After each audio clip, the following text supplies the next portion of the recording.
Hello दोस्तों, googly kitchen में आप सभी का स्वागत है। तो आज मैं यहाँ पर काफी टेस्टी पार्टियों में बनने वाली टमाटर की चटनी की रेसिपी लेकर आई हूँ। तो यह जो टमाटर की चटनी है उसे आप बनाकर फ्रिज में 15 दिन तक आप इसे स्टोर करके भी रख सकते हैं। तो चलिए अब हम इस चटनी को बनाना शुरू करते हैं। तो सबसे पहले मैंने यहाँ पर हाफ केजी टमाटर लिया है। इसे मैंने धोकर साफ करके अच्छी तरह से ले लिया है। तो अब हम इसे रफली चॉप कर लेंगे। यहाँ पर जो आपको टमाटर लेनी है एकदम लाल लाल टमाटर लेनी है, और यदि आपको यहाँ पर सैलेड वाला टमाटर मिल जाए तो वो ज्यादा अच्छा रहेगा, लेकिन मैंने यहाँ पर देसी टमाटर लिया है। ये थोड़ा सा ज्यादा खट्टा होता है।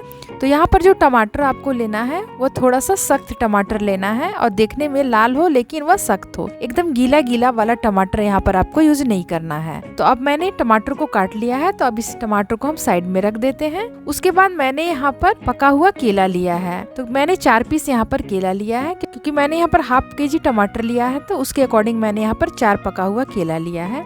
इस केले को हम पहले छील लेंगे, और छीलने के बाद हम इसे कट कर लेंगे। तो जिस तरह से मैं कट कर रही हूँ उसी तरह से आपको सारे केले को यहाँ पर कट करके तैयार करके रख लेना है। तो आप यहाँ पर देख रहे हैं मैंने केले को कट कर लिया है। तो अब इसे भी हम साइड में रख देते हैं। उसके बाद चटनी बनाने की प्रोसेस में आगे बढ़ते हैं। तो उसके लिए मैंने यहाँ पर एक कढ़ाई लिया है। कढ़ाई में हम 1 चम्मच सरसों का तेल डालेंगे। उसके बाद हम इसमें थोड़ा सा जीरा डालेंगे, और हम यहाँ पर 1 चम्मच सौंफ डालेंगे। टमाटर की चटनी में सौंफ का टेस्ट काफी अच्छा आता है, इसलिए आप सौंफ को स्किप ना करें। उसके बाद तेल को हम अच्छी तरह से स्प्रेड कर लेंगे कढ़ाई में। उसके बाद कटे हुए टमाटर को हम इसमें डाल देंगे। उसके बाद हम इसे मिला लेंगे। उसके बाद हम इसमें चीनी डालेंगे। तो मैंने यहाँ पर 1 कटोरी चीनी लिया है। यह चीनी वेट में आपका 200 ग्राम होगा। यहाँ पर मैंने चीनी का यूज किया है। यहाँ पर आप चीनी के जगह पर गुड़ का भी यूज कर सकते हैं, और मिठास अपने अकॉर्डिंग कम या ज्यादा भी कर सकते हैं। उसके बाद हम इसमें थोड़ा सा नमक भी डालेंगे, क्योंकि नमक डालने से जो मीठा चटनी है वो अच्छी तरह से बैलेंस हो जाता है। यहाँ पर हम नमक और चीनी डालने के बाद इसे थोड़ा सा मिला लेंगे, और मिलाने के बाद हम इसे मीडियम फ्लेम पर ढककर थोड़ी देर के लिए छोड़ देंगे,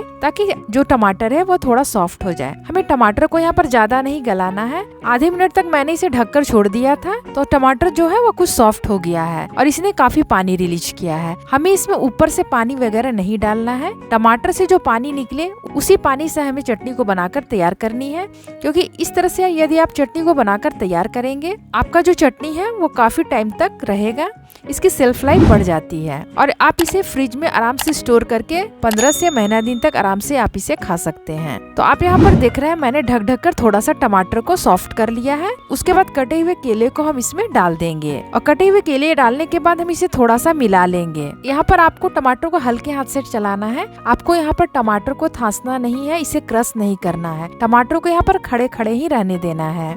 उसके बाद मैंने यहाँ पर थोड़ा सा ड्राई फ्रूट्स लिया है। उसमें मैंने काजू को बीच से 2 भाग अलग करके ले लिया है। उसके बाद मैंने यहाँ पर डेट्स लिया है। डेट्स के बीज को निकाल कर मैंने इसे कट कर लिया है। ड्राई फ्रूट्स आप अपने टेस्ट के अकॉर्डिंग कुछ भी डाल सकते हैं, जैसे आप इसमें आप किशमिश और सूखे हुए नारियल को भी कट करके डाल सकते हैं। उसका भी टेस्ट इसमें काफी अच्छा आता है।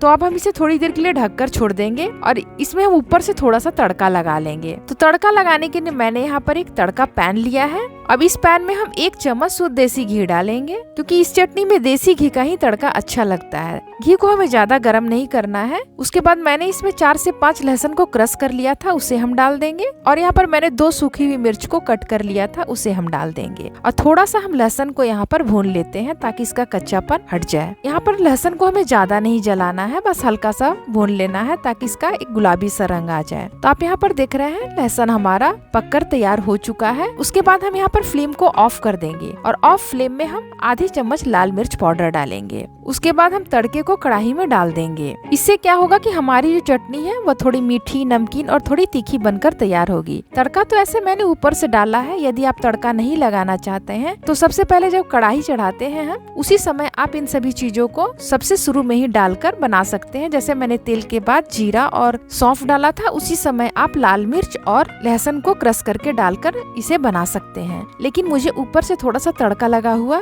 चटनी ज्यादा अच्छा लगता है, इसलिए मैंने ऊपर से थोड़ा सा तड़का लगा दिया है। अब हम इसे थोड़ा सा और पका लेते हैं, क्योंकि अभी लग रहा है कि इसमें पानी काफी ज्यादा है। तो थोड़ा सा इसका पानी हम और रिड्यूस कर लेते हैं, ताकि हमारी चटनी थोड़ी गाढ़ी हो जाए। यहाँ पर हमें फ्लेम हाई करके ही इसे पकाना है। तो आप यहाँ पर देख रहे हैं मैंने 2 मिनट तक इसे फिर से पका लिया है। तो आप यहाँ पर देख सकते हैं इसका पानी जो है कुछ कम हो गया है, और यह थोड़ा गाढ़ा हो गया है। इसी कंसिस्टेंसी में हमें फ्लेम को ऑफ करना है। आपको लग रहा होगा कि अभी पानी है, लेकिन जैसे जैसे ये ठंडा होता है इसकी कंसिस्टेंसी थोड़ी गाढ़ी हो जाती है। तो चलिए अब हम चटनी को सर्व कर लेते हैं। तो आप देख सकते हैं जो पार्टी में बनने वाली चटनी है यहाँ पर एकदम बिल्कुल तैयार हो गई है। यह चटनी जो है वो काफी टेस्टी होती है और इसे आप किसी भी चीज के साथ सर्व कर सकते हैं। पूड़ी, कचौड़ी, रोटी, चावल, किसी के साथ में साइड में आप इसे लेकर खा सकते हैं। ये खाने में काफी टेस्टी होता है। तो यदि मेरी रेसिपी आपको पसंद आए तो मेरी वीडियो को लाइक करें, मेरे चैनल को सब्सक्राइब करें और ये रेसिपी कैसी लगी है मुझे कमेंट्स बॉक्स पर जरूर बताएं। तो आज के लिए बस इतना ही। अगले वीडियो में फिर आपसे मुलाकात होगी। तब तक के लिए गुड बाय।